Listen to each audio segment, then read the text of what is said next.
Alright, hello Algebra 2 students. This video is on section 6.6, which is about function operations. And basically we're going to add, subtract, multiply, and divide different functions. Before we dive too far into it, I just wanted to review real quick this idea of function notation. So forever functions were written just, y equals 2x plus 6 or something. But in this section it's going to use the f of x or g of x notation. So just a reminder of what you're seeing here is this f of x. The f is actually the name of the function. So oftentimes students think that's a variable, but it's actually just the name.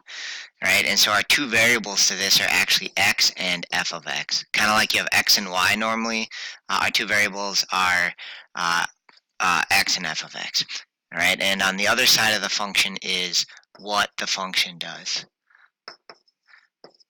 And over the next couple lessons, that's going to be important to realize that, where this f of x function just takes the input x and doubles it.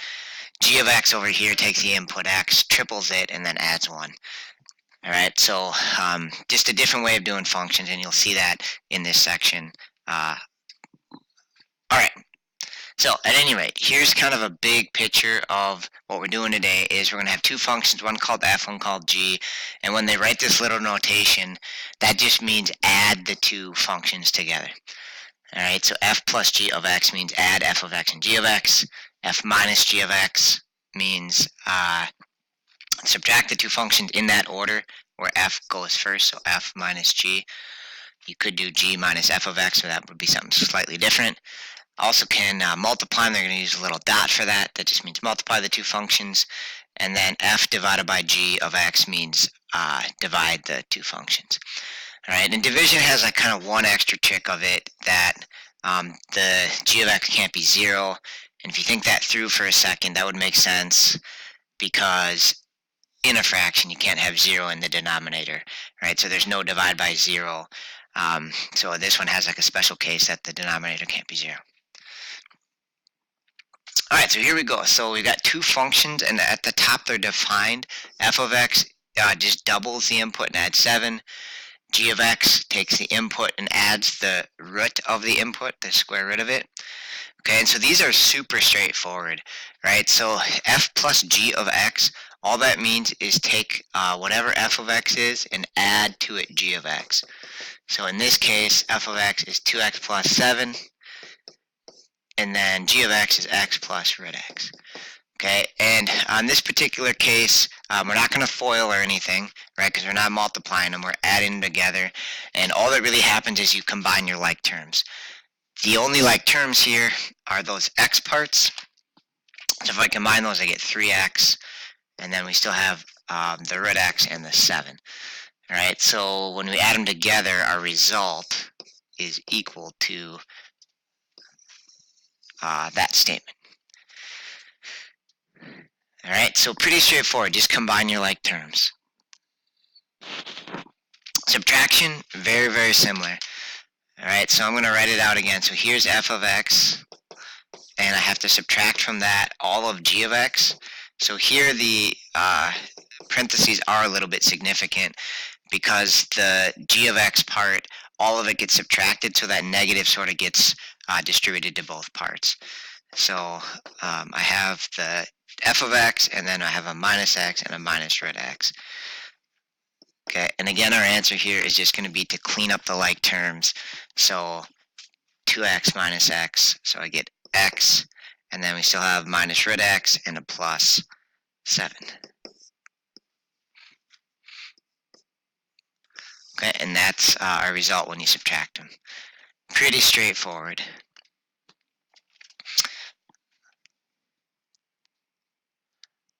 Okay, so the other part of this lesson that I think is actually the trickier part is it's going to ask you about the domain. So the domain is just like what is possible for x, if you remember, like what x values are possible. And normally, the answer is going to be all real numbers. So a simple example that just doubles x, we can double any number. We can double a negative number, we can double 0, we can double pi, we can double any number at all.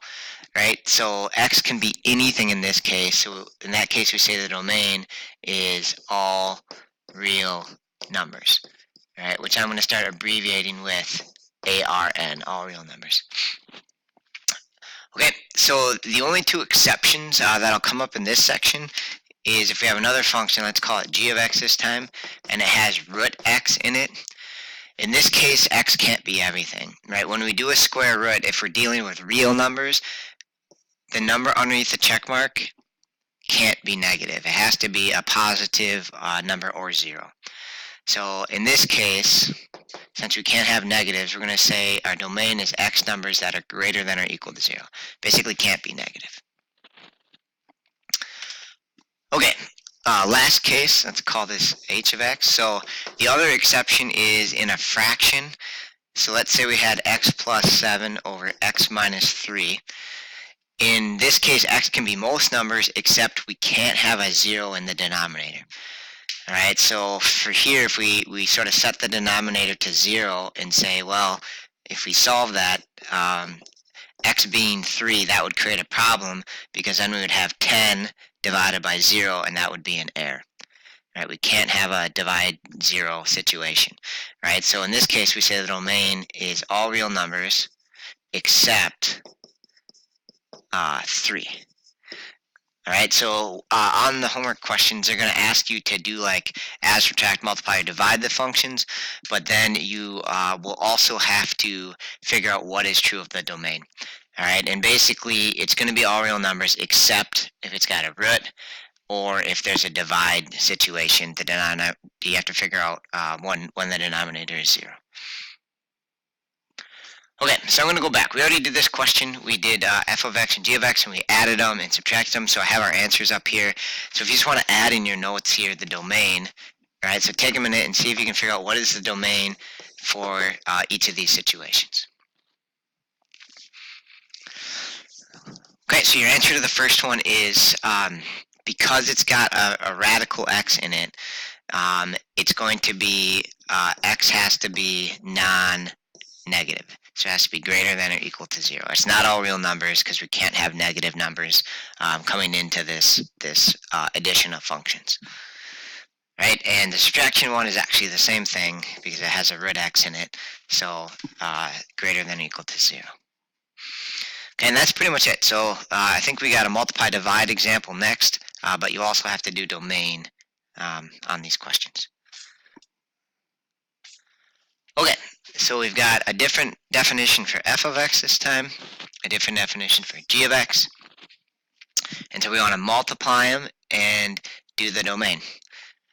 All right, and this is again kind of intuitive of what you think. So f of x is x squared minus 9, and I want to multiply that with g of x. Okay, so take a second, what do you think? What do you think is going to happen here if we were to multiply these? What would we do? Okay, and hopefully we realize that this is just a FOIL situation. So we would multiply the first two, multiply the outer two, multiply the inner two, and then multiply the last two. So that would be a negative 27. If there was any like terms, we would definitely combine them, but no like terms on this one. Okay, so we get f times g of x is equal to that. Okay, domain. So again, domain, basically, we have to look for, are there any square roots in here? Nope, right? There's no roots in this question. And do we have a division situation? And the answer to that is, again, no.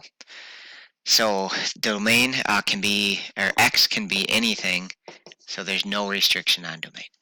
Domain is just all real numbers. All right, division.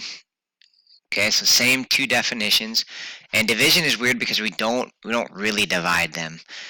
All we do here is we write our f function on top, right? Because it's f divided by g. So we're going to do f of x on top, which is x squared minus 9, and g of x on the bottom, which is x plus 3.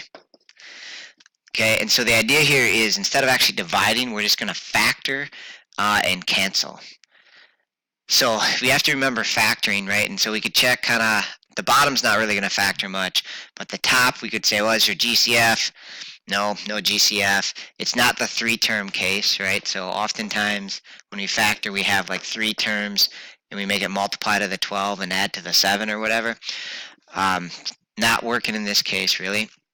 So this is just actually that square minus square case. So that top part actually factors to x plus 3 and x minus 3. Okay, so in this lesson, you do have to remember some factoring stuff. Now guess, right? Now that we got a factor part, what do you think is going to happen?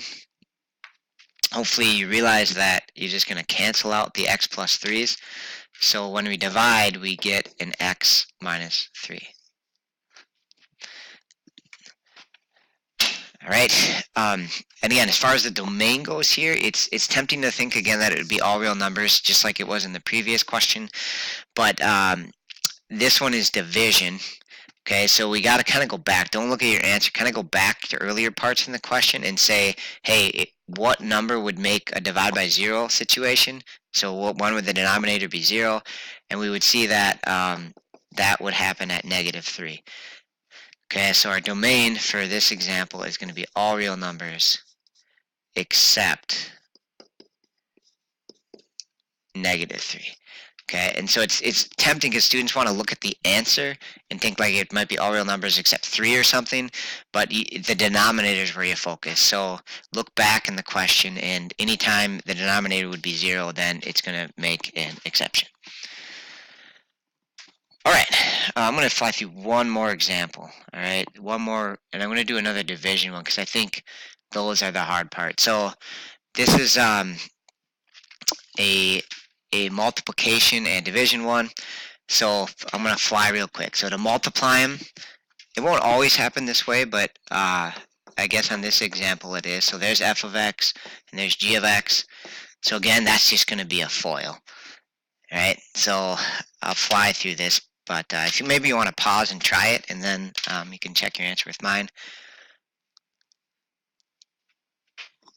We should get 8x squared minus 48x plus 16x, and then minus 96, right? And this time the middle actually does clean up, so it'd be, combine those like terms, it'd be negative 32x.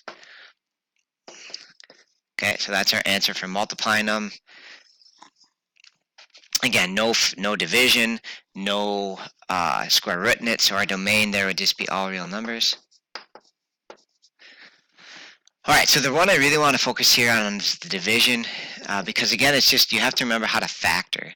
Okay, so if we do f of x over g of x, f of x on top, g of x on the bottom, what kind of factoring, right? This is a different kind of factoring, right? And so hopefully you realize that this is the GCF type factoring. So on the top, we can pull out a 4, and on the bottom, we can pull out a 2. Okay, and the little parentheses don't match, so they don't cancel. So all we can do here is reduce this 4 over 2. That can change into a 2 over 1. So this becomes 2x plus 2 over 1x minus 6. Okay, and that's our completed division answer. All right, and the domain is going to be all real numbers except when the denominator is 0, which is when x is 6. All right, that is all. The homework is actually a worksheet. So in the event that you are doing this and you don't have access to the worksheet because you're in the Commons or something and there's no real sub-teacher, you can just access the worksheet on Schoology.